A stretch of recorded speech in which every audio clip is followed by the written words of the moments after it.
Hi, in this tutorial I'm going to show you how to use WordArt in WPS Office. If you want to do it, first you need to insert the text that you want to edit, and after that you need to select it. Then we need to click on this one icon. It will let you to insert text effect to your text. Now we need to go to WordArt, and here you can find different styles that you can use. For example, I select maybe this one, style, and how you see it has been successfully inserted here.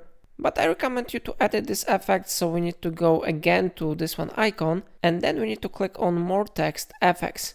And here you can find shadow, reflection, glow and 3D format settings. I recommend you to change it to text fill and outline tab. And here you can modify text fill. On default it is set to solid fill, so for example I will select maybe this one, color, and how you see text color has been successfully changed.